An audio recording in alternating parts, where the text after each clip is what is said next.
From great stories to tales of intrigue, we present WCRS Radiostage. Join us as we take you on a journey to the center of your imagination. Today's drama is a short story by David Binkley.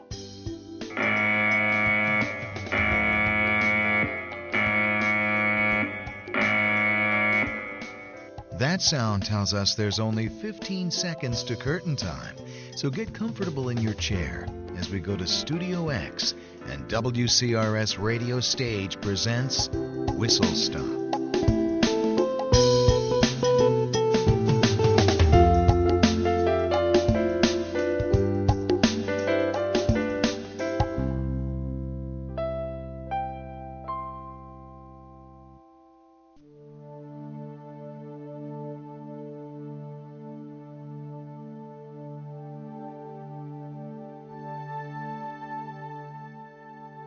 We've all had the family vacation where getting there is far from being half the fun.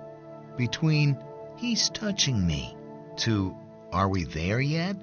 It can easily make a 6-hour drive feel like 10. Sometimes the trip can seem a long time even if there are only two people. Two people like Pam and Jerry Northrup. Pam and Jerry got a late start, hit a construction traffic jam, and now have run into a thick fog. On top of that, they really aren't looking forward to arriving at their destination in the first place. Will you take it easy, Jerry? I would like to get there in one piece. I don't even know why we're going. Neither one of us wants to be there. Do you really want to visit Robbie and what's his name? Jerry, they've been married for 6 years now, and they've given us 2 grandchildren. I would think that you could bury the hatchet with Bob by now. Bobby and Robbie? Sounds like a circus act. Oh, Jerry. Don't you owe Jerry me. You're not any fonder of him than I am. Yeah, I suppose not, but at least I'm trying, even if it's just for Robbie and the children. And you need to try harder, too. Ah, Pam. Oh, Pam, nothing. These are our grandchildren, and I don't want you messing up my chance at having them in our lives. All right, I'm sorry, Pam. I just wish they didn't live 400 miles away. It's far enough without all those extra delays we've had tonight, and this fog is just unbelievable. Are you sure you're going in the right direction? With fog as thick as this, I really can't be sure of anything right now. All right, well, maybe we should stop and we can ask for directions. Well, that's always the woman's answer, isn't it? Stop and ask for directions. Hey, look at the headlights. You can't see more than 5 feet in front of the car. Unless there's somebody standing in the middle of the road, we are not going to find somebody to ask directions. Are we going a little fast for this fog? Well, yeah, but I'm just trying to make up a little bit of time. And it feels like we're traveling faster than we are because we can't see where we're going. All right, I suppose you're right. Besides, we haven't seen another car in over half an hour. I know we're headed in the right direction. But how can you tell? These cars are wonderful things, my dear. They tell you many things, like how fast you're driving, how many miles you've driven, what time it is, outside temperature, and what direction you're traveling in. We are still heading south. We may not know exactly where we're headed, but we are headed in the right direction. All right, Jerry, I guess you know what you're doing. Yeah, well, I only wish I knew exactly where we were, though. I haven't seen a sign for I don't know how long, so I know we're not on 95, but I don't know how far off 95 we are. Oh, wait, slow down. I think I see a sign. How can you tell? I don't know. The light's different. Yeah, well, I guess we don't have anything to lose but a couple minutes.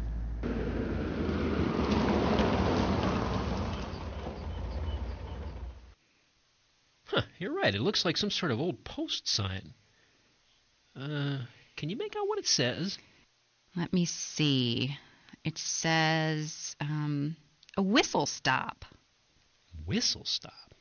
Huh. I wonder where Whistle Stop is, or where it was. Well, there's a road over there behind the signpost. Yeah, a road, huh? Well, with that overgrowth, I wouldn't say it's much more than a path. I'll bet that hasn't been used for years. Well, what have we got to lose? Just a few minutes. I'm not taking the car through there. Whatever happened to your sense of adventure? I knew you when you used to have a sense of humor.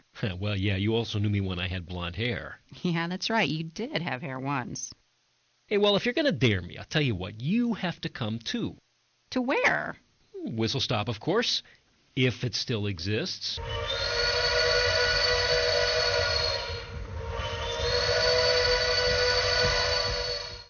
So this is what's left of Whistle Stop. Yeah. Maybe they should have called this place Twilight Zone. Yeah, or Ghost Town. I only see 4 buildings here. Hey, but they don't seem in bad shape. Look, Jerry, there's a light on in that end building down there. So there is. Well, let's go get some answers. Then we can get out of this creepy place. We could just get back in the car and keep on driving. Oh, yeah, and keep on playing blind man's bluff in this fog. I don't think so. Besides, there's a light on in that building, so there's got to be somebody around, and they've got to be able to tell us how to get back to the main drag. All right, I suppose you're right. But I wonder... Wonder what? I wonder how a one-horse town like this got a railroad. What do you mean? Well, for little towns like this, a railroad was make or break. If the train passed them by, they'd stay small.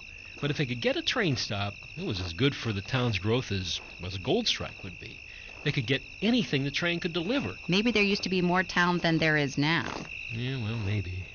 Anyway, here we are. I didn't see what it was down the road, but it looks like it's a train station. All right, well, let's go in and find out where we are. I just want to get out of this town. I do not like it here. Not as bad as I thought. I had a half expected to see kerosene lanterns, but hey, we actually have some of Mr. Edison's electric lights here. I don't see anyone around. Hello? Hello? Is anybody here? Hello? Hello? There's nobody. What's that chart over there? Let's go see. Well, that's the timetable. Look at that. The only trains that leave here leave at midnight. Now that's what I call the graveyard shift. That's not funny, Jerry. I'm sorry. I was just trying to... Hey, look, here's a map. Here we are. And there's 95. We're running parallel to it, just like I thought. Looks like there's a crossroad about 2 miles along there. It cuts across over to 95. Hey, we could be there in 10 minutes.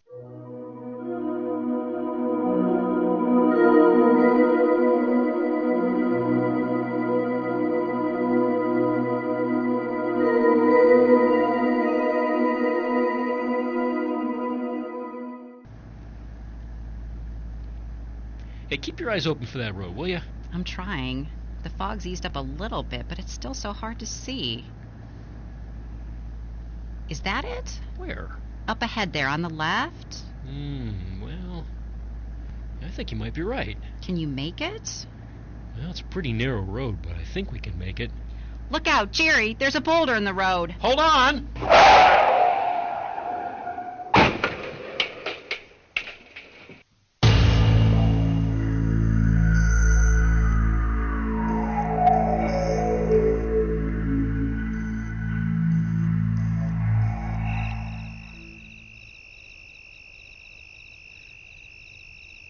How did I get here?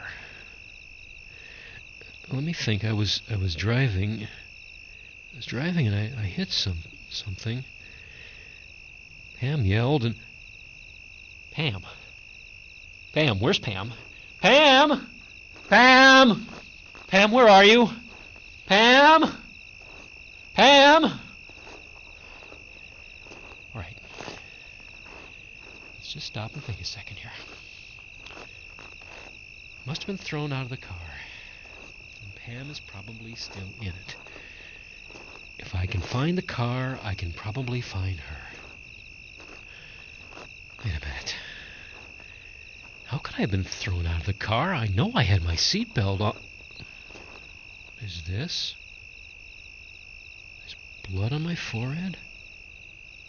My gosh, I must have really hit that steering wheel. Pam! Pam, where are you? Oh, this damn fog. How am I ever going to find... Wait, that must be the car over there. Yeah, that's the car. Pam, I'm here. Pam! The car's empty. Where can she be? Maybe she was thrown out of the car like I was, and she's out there lying someplace unconscious just like me. Let me make some circles sweeping around the car here. God, I wonder how long I was out. It must have been a long time. This blood on my head is dry.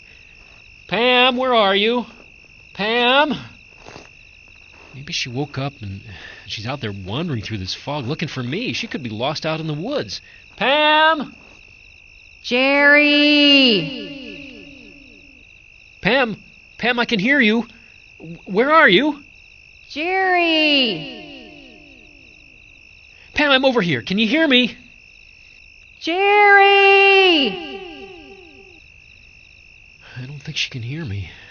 Don't wander around in the fog, Pam. I'm going to go back to that town and get help. Just stay right where you are. I've got to go get help. Jerry! Where are you?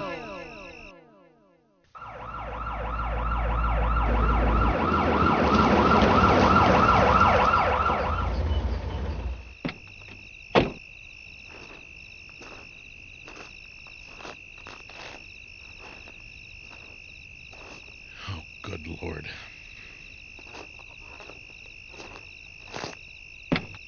Tracy, are you there?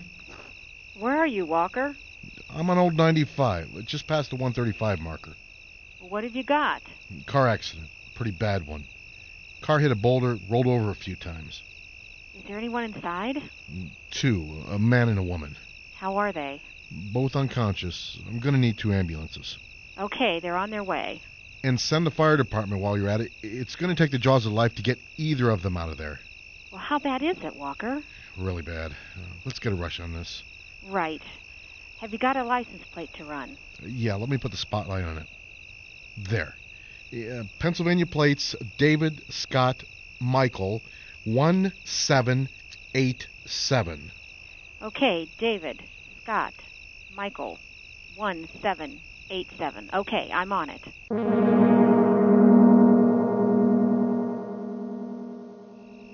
I don't know why I came back here, except I didn't know where else to go. Maybe I can find a phone or something here, but I've already been through this town twice now, and the only thing open is that train station. Let's see, the lights are still on. There's got to be somebody there who can help me. But there's nobody here, just like this afternoon. The lights are on, just like before, except now there's a fire in the stove. A fire, that means there has to be somebody here. Hello? Hello, I know there's somebody here. Hello? There is someone here. And I thought I was hearing things. You did. You heard me. I'm sorry, sir. I wasn't expecting you. Well, expecting me would not be possible. I didn't know I was coming here. How could you have known? You see, I've been the station master here for a long time. What exactly does it have to do with anything? Well, you see, I was a young man when I started this job. Well, a relatively young man anyway. Look, I need you to help me. Well, there's been so many changes since I started. First was the telegraph. You've got to help me find my wife. But the telegraph wasn't fast enough, so they brought in a telephone. You're going to make me listen to this, aren't you? But the telephone wasn't good enough either. So they had to go and install one of these blasted computers. Email, they call it. I still don't know what that has to do with anything. Here you are. Gerald Davis Northrup. And your reservation is for a midnight departure. That's my name. But I don't know anything about midnight departures or train rides. I was driving with my wife. We had a car accident, and now I can't find her. What is your wife's name?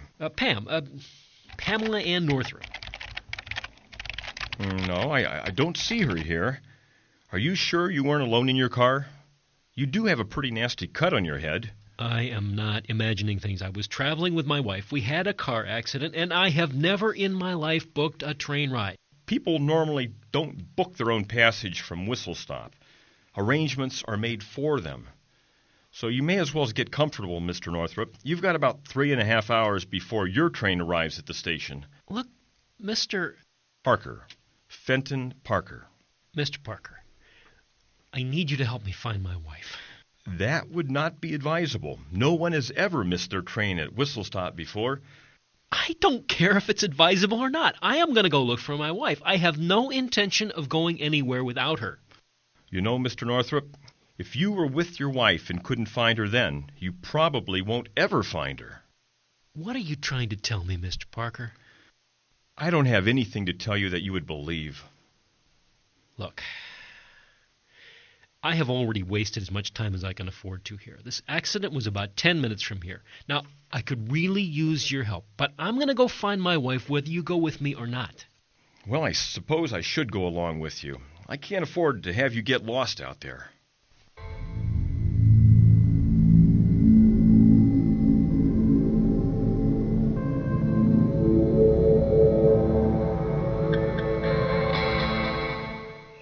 Are you there, Walker? I'm here, Tracy. How's it going out there? Not good. The car's really messed up, and we're having a tough time getting to them. That reminds me, just where the hell is the ambulance? The firemen have been here 10 minutes. Well, they had a blowout on the way. It'll be at least 10 minutes before they're even up and on the road again. What are you trying to tell me, that there's only one ambulance out here? Yes, out where you are, that's it. So how bad is it? It's pretty bad. I think we already lost him. We haven't got to him yet, but he doesn't seem to be breathing. And how's the woman? You know, she may have a chance if we get to her soon enough, but she drops in and out of consciousness, and when she's conscious, I'm not even sure that she's aware that we're here. She keeps calling out for Gary. Jerry. What? Jerry. I ran the plates. They belong to Gerald Davis Northrop. And the woman is Pamela Ann Northrop. The locals checked with the neighbors, and they found that the Northrops were on their way to visit their daughter, Roberta Dennison. So Roberta is on her way to the accident scene. She'll probably be there in about 35 minutes. Thanks, Tracy. You sure earn your pay. Hey, no problem. Just give me a yell if you need anything else. Right. What I really need is luck if we're going to save her.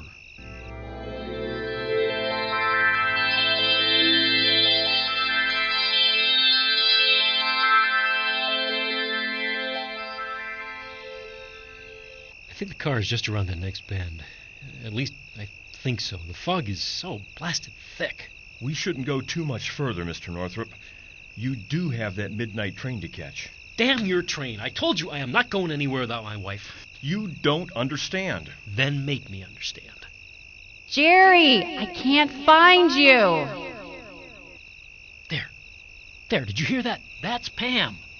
No, I didn't. But you must have. It's Pam. She's lost in the woods. We have to go find her. She's not in those woods, Mr. Northrop, and you're not going to find her. Come on, we best be getting back to the train station. You don't want to miss your train. I keep trying to tell you I am not going anywhere without Pam. There's something here that you're not telling me. There's nothing I can tell you that you would understand. I'm not really sure that I understand it myself. Yeah, well, you understand this, Mr. Parker. I am going to search these woods for the next 100 years if I have to. Pam! Pam, where are you? Pamela! You may well just do that, Mr. Northrop. You may well just do that. Jerry!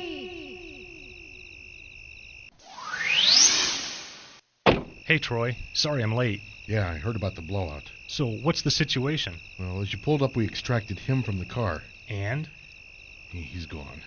Either the airbag was shut off or it just didn't go off. He was banged up so badly, well, I'm no doctor, but I think that he pretty much died on impact. Now that we have him out, we're able to get to her, but we're being real careful. She still is alive, but I don't know how bad she is. If you did, you wouldn't need me here, would you? I'll set up the one stretcher by the car. When you get her out of the car, place her on it, but don't strap her down. I'll take the other stretcher out and take care of my other patient.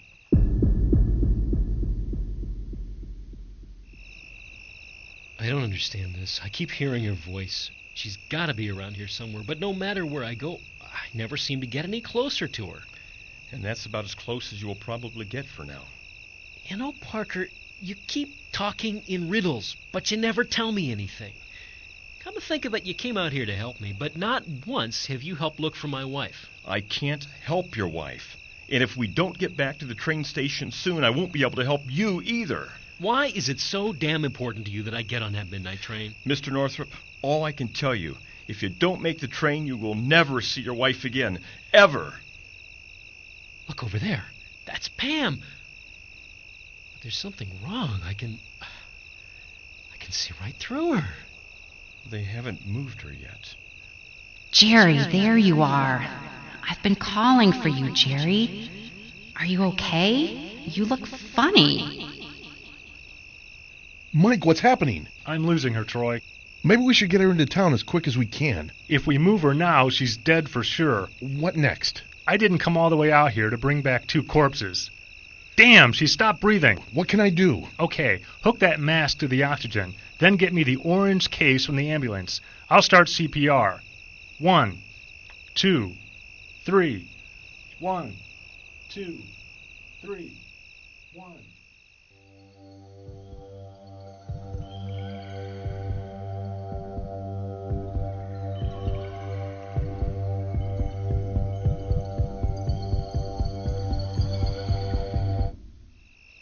Jerry, there's something wrong. I feel funny. Something's happening to me. Jerry! Mr. Parker, she's disappearing. She's gone. Why don't we sit down for a spell? She may be back, and we still have a little time before we catch your train. Well, that sure sounds funny coming from you. 20 minutes ago, you didn't believe in her. You couldn't even hear her. So, what just happened there? Is Pam dead? Well, quite to the contrary. It's she that's alive, and you're the one that's dead. To see her the way we did, she may be very close to death. If they don't take her away before she expires, we may be able to take her with us. If who doesn't take her away? The people on the other side. They must be helping her. Otherwise, she would be with us by now. We can wait about 20 minutes. Then we need to head back to the station. But I still have to know, why is it so important to you that I catch that train? It means nothing to me, but it's the most important thing in the world to you. At least it should be. Where does that train go? The train takes you to your final destination. Where is my final destination? I can't tell you that. It's kind of an individual thing, if you know what I mean. I don't have a clue what you're talking about. You said there were people helping my wife. Well, they're right here. Well, maybe right where you're sitting. Then why can't I see them? For the same reason they can't see us. They're alive, and we're not. It's like two different dimensions occupying the same space. And my wife is alive. But she is dying. We have heard her, we've seen her. Then you did hear her. Of course I did. I didn't want you to get your hopes up in case they moved her. What happens if they move her? Nothing. It's just that she won't be here when she goes. They might even save her life. That's why I didn't want you to wait around here, so that you wouldn't miss your connection. Everyone has a connection to make when they die. It doesn't matter if it's a plane or train or boat or bus or whatever. Like Ben Franklin said, every man must find his own way to heaven. But the thing is, you only get one ticket, just one chance to go to your final destination. And most people just go blindly. What if somebody misses that connection? Have you ever heard of ghosts, aberrations, paranormal activity? That's what you become if you miss your connection. Something that exists in this dimension that occasionally crosses over into the living world until... Yeah, until when? Until... well, God only knows. How do you know these things? Like I said, I've been around for a very long time. And I wasn't quite straight with you. There has been one person that missed the train. I remember a man who walked into Whistle Stop. He was some cocky 27-year-old, and when this old station master told him the story that I told you, he laughed at him. He laughed at him. And you know what that smart-aleck kid told this old man? He said that if you want that ticket used so bad, old man, why don't you just use it yourself? And that's just what he did. That kid became the station master. And I've been that station master ever since. That's why I don't want you to miss your train, Mr. Northrop. Did you ever try to leave? And go where? And I do try to leave on the train every time it stops. But when I try and get on, something stops me. What stops you? I don't know. There's some force that keeps anyone without a boarding pass from entering. I'm sorry, Mr. Parker. Hey, I've had my chance. But if we don't start heading back now, you're going to miss yours.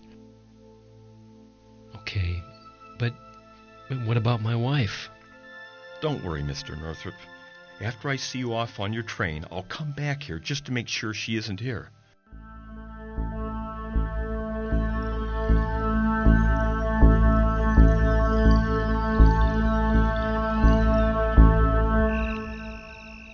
Sorry, Mike. You did everything you could. That never makes it any easier. If I could have been here just 15 minutes sooner, I may have been able to help her. Don't be so hard on yourself, Mike. You could have lost her if she were in a hospital. Tell you what, I'll help you pack up, and by the time we get back to town, we'll both be off duty, and I'll buy you a cold one. Thanks. I think I could really use one about now.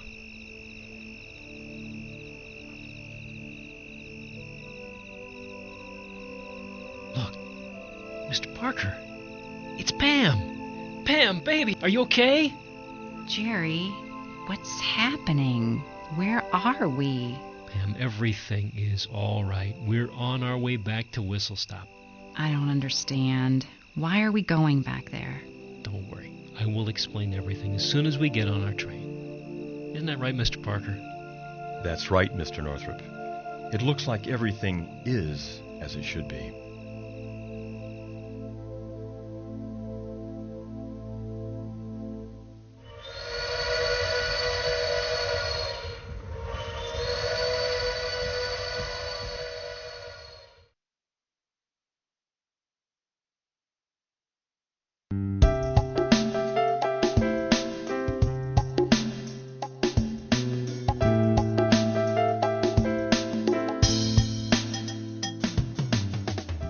Today's program featured David Roden as Jerry Northrop, Dawn Arnold as Pam Northrop, David Crawford as Fenton Parker, Debbie Reinhardt as Tracy, Ross Jordan as Mike, and David Binkley as Walker. Whistle Stop was written by David Binkley. Original music was performed by David Crawford. Theme song for WCRS Radiostage by Tom Holman and David Crawford. This program is produced in Akron, Ohio by David Binkley and David Crawford.